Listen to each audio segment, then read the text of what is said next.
Here we are again, me and Jeff in the hot seat. So sorry, y'all. We had to call an audible this morning. Uh, Dan is just not feeling the greatest. So hopefully, Dan, you start to feel better here, man. Yep, But absolutely. so calling an audible, but we'll fill in for you. So here we go. We're gonna do a little audible changing the seat for Jeff over here. So. Oh no. Welcome to the HPLS podcast. Live, relevant, and high performance information, conversations, and education weekly.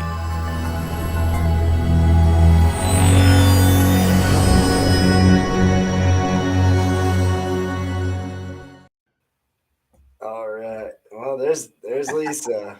Morning, Lisa. Hey Lisa, how are you? Joey, what's up, Who man? else we Good got? morning, Hey Joe. Good to see Good you. morning. Good Let me, morning. Hey DJ, I thanks forgot for I'm putting in me in the control hot of these. seat.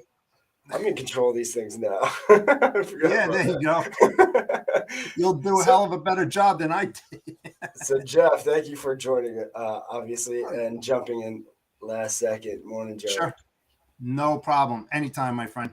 So again, guys, like Tuesday is usually client day. We try to have a client in. We did not have anybody scheduled, thankfully, because Dan is not here to be with us. But so we got Jeff filling in, but Jeff's going to put his client hat on and go back a few, and we're going to just dive into Jeff's brain, what it was like. Because actually, I'm curious now that we pulled this audible.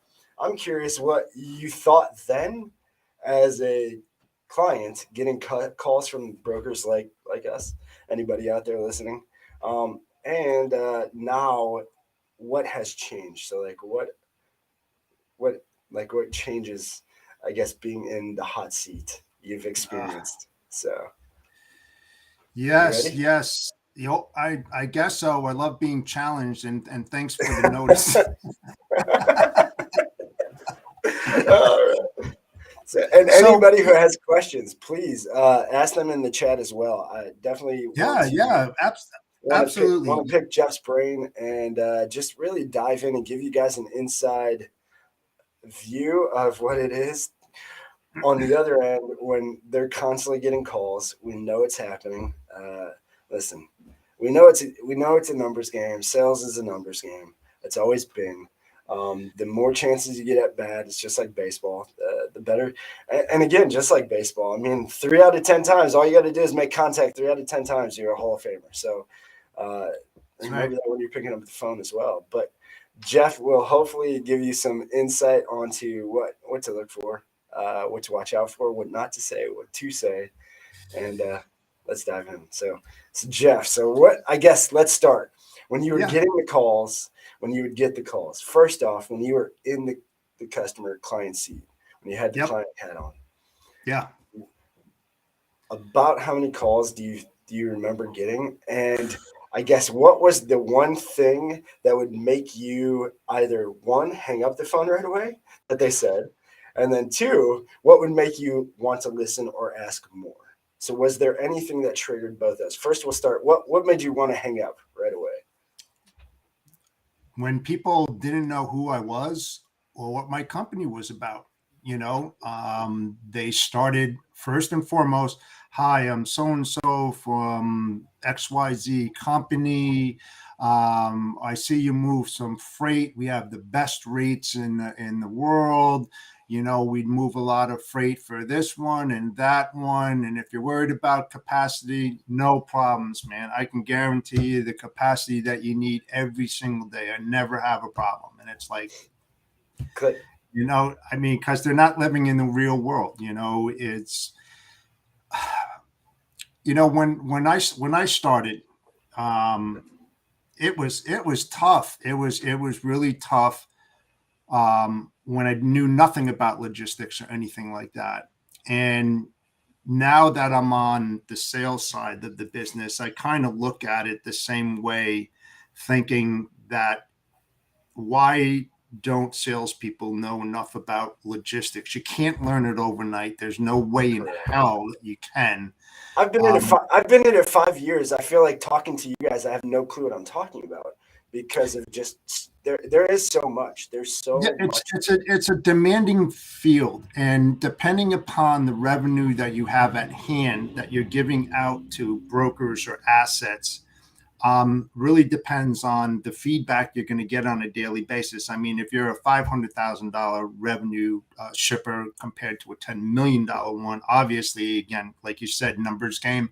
So you're going to get a lot more calls because they know there's a lot of revenue at stake. But the problem is that they don't do enough background checks on the person that they're reaching out to, where they came from, their company, what their products are.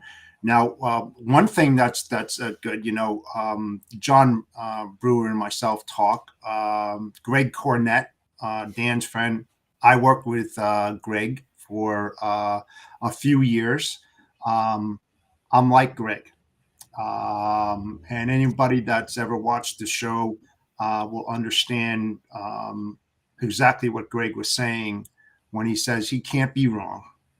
He has to be right all the time because the pressures are on him day in and day out. I had a podcast. I just didn't have time to do it, called Blindside Alley. And there's a reason for that name, because you get blindsided every single day. Yes. Sales guy, the only thing you're getting pressure to make calls. You're getting pressure to bring in revenue. You're pressured to sell, and it's almost like a single aisle. Okay, but in logistics, you got many different avenues that you're dealing with, just totally complex, that are hitting you left, right, front, rear, all day long. There's not a moment in our lives when we're in that position that we have free time to discuss everything, because we're chasing and putting out fires. We're talking to our associates, we're moving throughout the departments all day long. What's happening? Again, the more you ship, the more problems you have. And the thing is that, you really have to do your homework as a sales guy. Now, I'm not a sales guy, and I keep on telling everybody that, and everybody says, but you are, You are. Listen, but I'm you not. fix people's problems, and that's what a sales guy is. Well, a sales guy of what we think a sales guy was. Andy Paul, shout out to Andy Paul. We had him on the show, but he wrote that book, Sell Without Selling Out. That is you and who else? I think actually I had this argument with John too. I'm like, John, you guys are sales guys because you care. I think the thing we think is sales guys mean you have to come off a certain way or talk a certain way or look a certain way, because that's what we were kind of like focused to do. But it's not. It's you guys are the, I mean, you guys are my ideal, and that's why I'm so glad we're talking about this. But you guys are my ideal ICP. Like, I can tell you, Greg, John, you would be my go-to that I would die to have as a customer, because your passion for what you do, I can tell. And that's a big thing to me, because then you actually care about what you're doing. And so, I feel like the customers or the clients who are out there sending lists, or just shopping the lowest rate, or just following the orders above and not really questioning, especially if they're told to just do those certain things. I don't think they care. It's just a job to them. They're just there to do the hours and trade time for money. And you guys, to Greg, I mean, look, Greg said it, an extra 20 hours a week he doesn't get paid for. I bet you, DJ, it's more than that. I bet you it is too. Again, people it like, is. Yeah, I can tell you, would because do the same, and John would do the same, and so that is the difference between, again, the old school mentality. We got to get rid of this whole idea. Grant Cardone said it. Selling, everybody is making a sale, whether it's a commission is not just money, time, partnership, relationship, anything can be a commission, and it's not being this saying the right words, or just tricking people like the snake oil salesperson. That was a con artist. They're still con artists today. Those are con artists. Those aren't salespeople. No. And when Greg and I worked at Snyder National for many years, we were both on the intermodal side, and then I was on Snyder Logistics side at the Ford Motor Company when we started up a 4PL operation there. And it's funny, I feel bad for sales guys today, and here's the reason why. Because I think it's easy to adapt to a sales position coming out of logistics than going into a sales job and going into logistics. Yes. Because it's the unknown. It's the Yeah. unknown factor. If you know it and that's your role and you understand it, the transfer is easy, Yeah. because you know what to look for, what to understand, questions to ask, questions not to ask. And the first thing that a salesperson should never, ever do is discuss freight. I know that sounds ridiculous, but I'm telling you, when they come in and it's boom, I moved this thing. No. The meat and potatoes come from the operation. Yes. Greg Cornett will tell you that. John Brewer will tell you that it's more about knowing their business, the niche that you're in, decide or find out what that is. And above all, and you cannot do this overnight, what is your value? What is it? And what deciphers you and differentiates you from your Yes. competitors? Everybody has, again, their own niche. And you have to drill in to find that. It's not an easy task. I learn every single day. Sometimes when I start out, zero in this field. I mean, I was struggling, and now I'm in the six figures, and it's like it's great, but it didn't come overnight. It took a lot of work, and I'm still not done.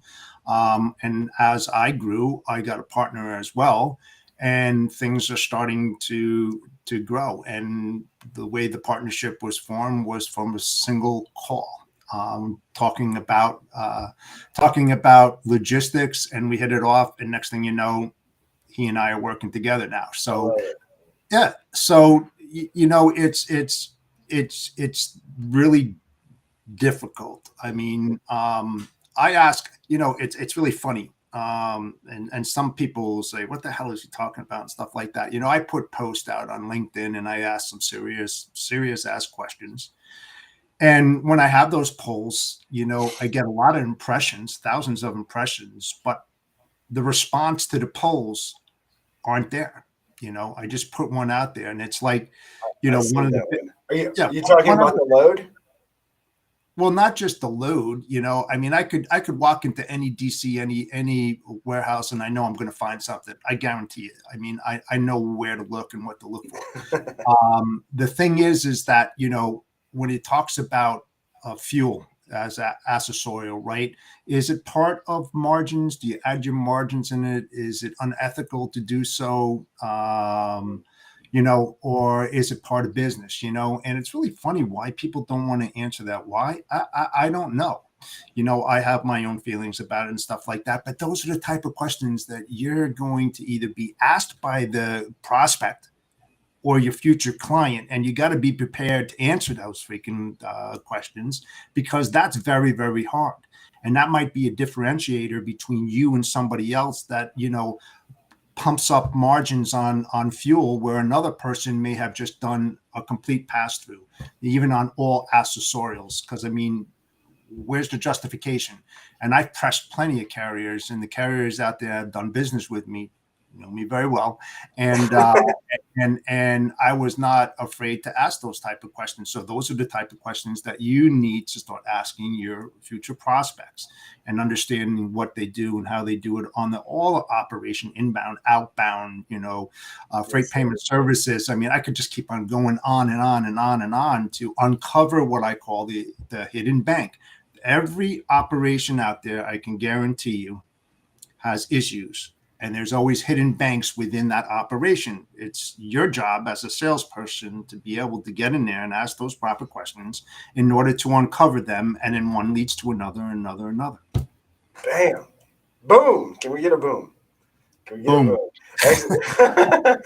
But I'm not an expert. Amazing info is right, Yeah. Jeff. Amazing info. So thank you, Bahar. And we actually, Joey, you're right. We are all salespeople. We are all salespeople. We need to remember that sales.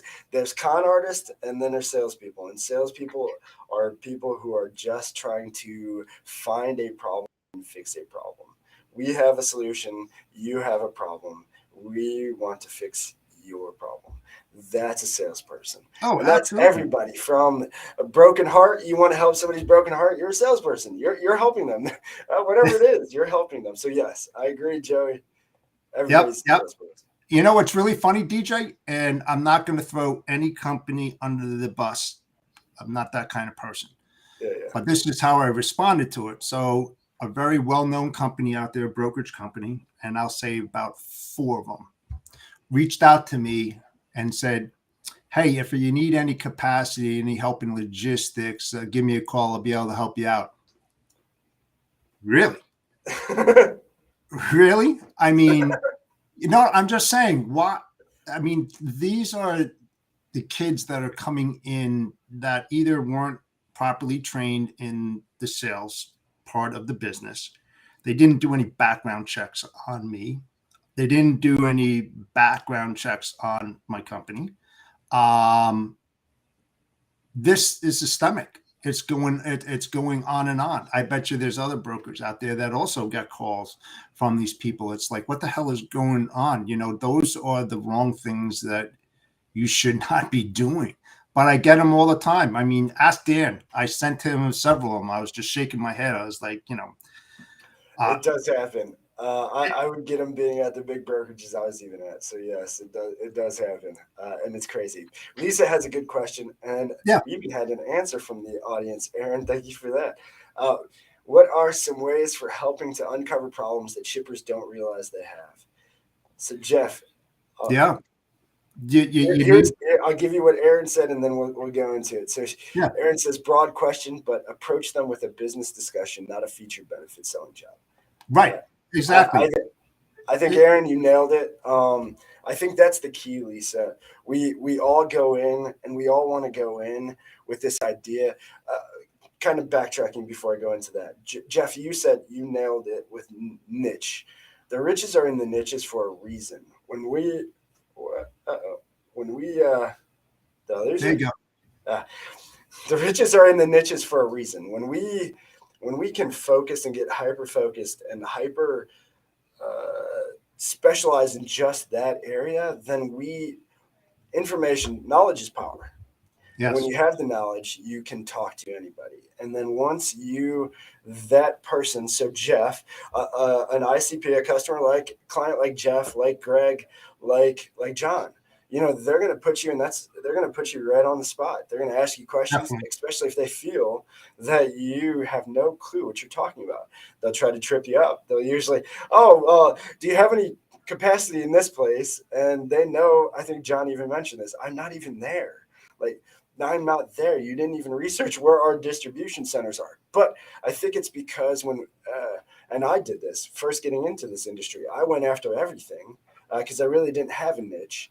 And then once I figured out, okay, I really like this, I really understand this, and you have to do a niche, especially in logistics, I think, but more importantly, everything. If you can just be a professional and learn everything you possibly can of whatever your niche is, you can make as much money as you want out of that. But you can't be all over. And I think that's where, Jeff, your answer of,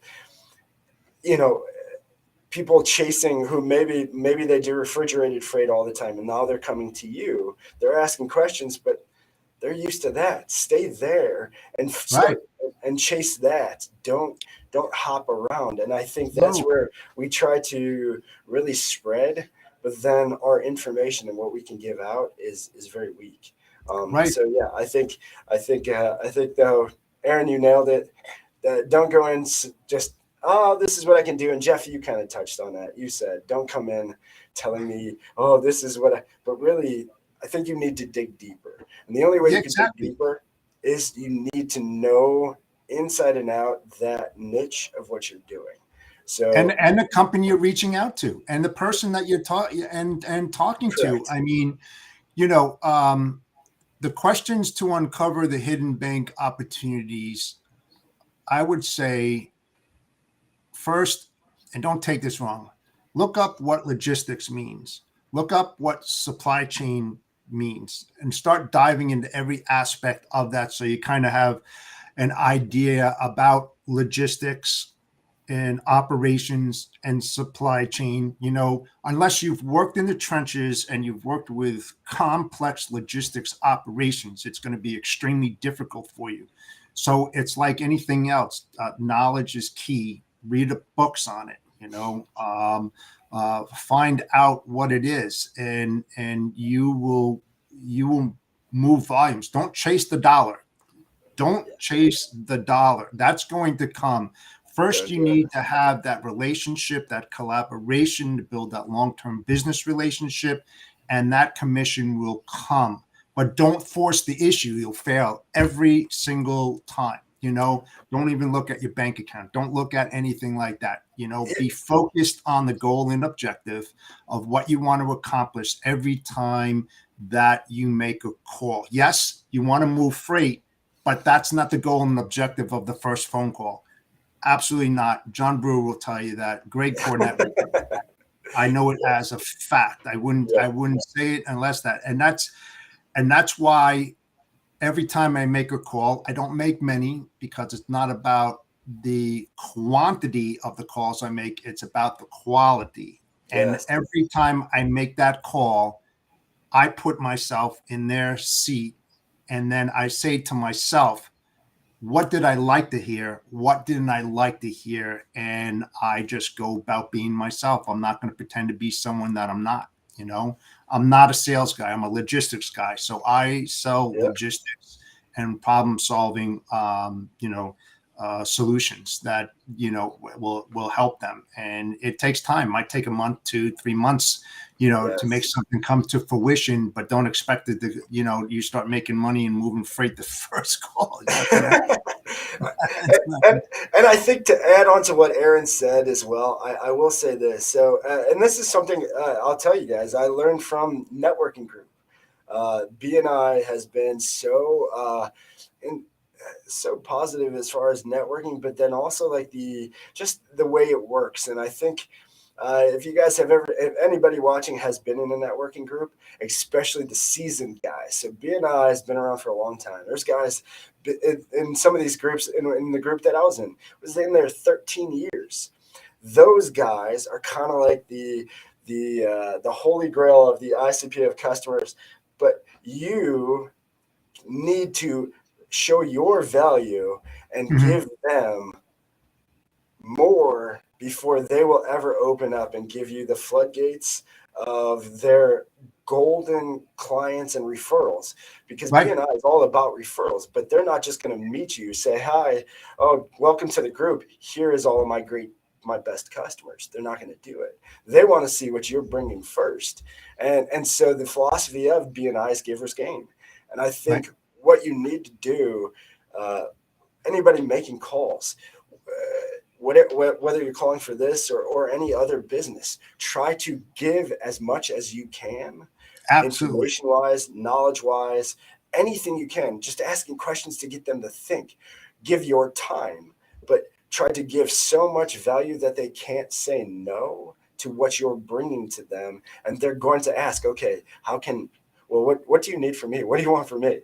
Wait for that. Don't ask for it. Wait and watch how much, by just trying to give information, give just the lane of the day. We don't have a lane of the day, but that's why I'm bringing it out. But give that information. Give anything you can to help them, Absolutely. Yeah. and And watch. help one another. I mean, John Brewer and myself, he reaches out to me, I reach out to him, and we discuss things, and I try to help him out. I'm not trying to go after his business, number one. I don't want to. But he's like turning into a friend, and he reaches out for advice and stuff like that. And I bounce things off of John as well. And the same with Greg. I talk to Greg every once in a blue moon. But you don't always have to make a call to have a business transaction. Reach out to competitors and see what's helping them out. The good competitors out there are the ones that are going to mentor, help you, because look at the size of this industry. They can't handle everything, and they were in your position at one time, especially if they've been around the block for a few decades. Most of them will give you a few pointers and stuff for what to do. I'm always willing to do that. I'm not afraid to help other people. To go back to that company, DJ, that I spoke about before, I didn't blow up on and go, "What the hell are you doing? You stupid ass, why don't you go?" I said, "Listen, this is what you should be doing." And I went on and on and on. And I was, very helpful. And I said, "I think you need to talk to Dan Deegan." And asked Dan about that too. I said, "You know what? Seriously." And then the next thing you know, I know that he reached out or watched some shows and stuff like that. But, when people need that help them out, Yes. just help. do that, because wouldn't Just you help want with that help? no expectation of receiving back, and watch what the universe does for you. Hey, That's all. DJ, Lisa and I've had a couple of conversations, and, willing to help her out too. She bounced a few things off of me, bounced a few things off of her. Always willing to help, man. That's what the industry is all about. It's not about me. Give a little. You've earned the ability to do so. Share the wealth, man. Help other people out. I love that you said that, Jeff. There you go. I love that you said that. Yes. Oh, So, yeah. Absolutely, Joe. Con artists are salespeople too, just shitty at it. Well, I will say that con artists, I think they're not shitty at sales; they're just shitty at life and shitty at this. They're not following their heart. They're using this and just right. trying to get win. They're shitty at conversations and communicating because they don't know what to say when they call you. It's a one-sided conversation for them, and nobody else is winning but them. That's all. And so as soon as we won't even dive into that. No. And then Lisa said, "Yep, have some emails from them."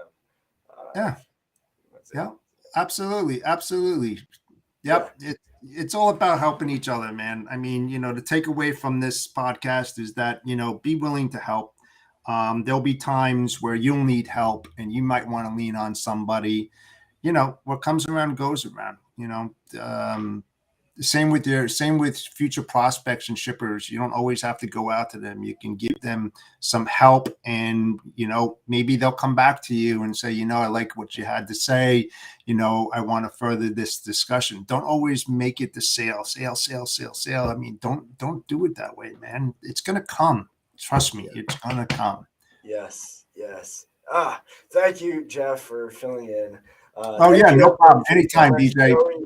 All you, Aaron, Lisa, everybody out there, thank you so much for the comments. Yeah, thanks, guys. Appreciate you watching. Thank you for the feedback. Again, takeaway from this, y'all, like Jeff said, do your research, find your niche. Don't have a niche, test it out.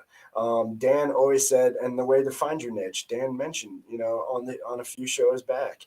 What do you like? What do you do? Look on the back of the box. What do you purchase often? Look on the back of that box. You'll find where it comes from. There's your niche. Start there. The product. If you know and like the product, you can always learn and get deeper into it. Also, define what your value proposition is. Yes, it's going to take you a lot of time. Figure out what you bring value-wise to your customer, and just make sure that it's a win-win for everybody. That's it, y'all. So thank you guys again for joining us every day, weekdays, 9 a.m. till 9:30 Eastern Standard Time. Start your day right with us. Sales Chatter Live. Again, American. What's your quote, DJ? I got a quote. I got a good one. There you go. All right. I got a good one. Mayhem Logistics, Centurion Trucking, thank you for making this possible. And for all of you for watching, thank you for watching us and for your feedback. We truly enjoyed bringing this to you guys weekly. So don't miss tomorrow. Obviously, Data Day, Triple My D favorite Day, day. the man, the myth, the legend. Win. Yes. And Lisa, you finished it. Yes. Yes, Win. ma'am. It has to be a win all the way around, y'all. Quote to take us out is this is from Danny? I don't know.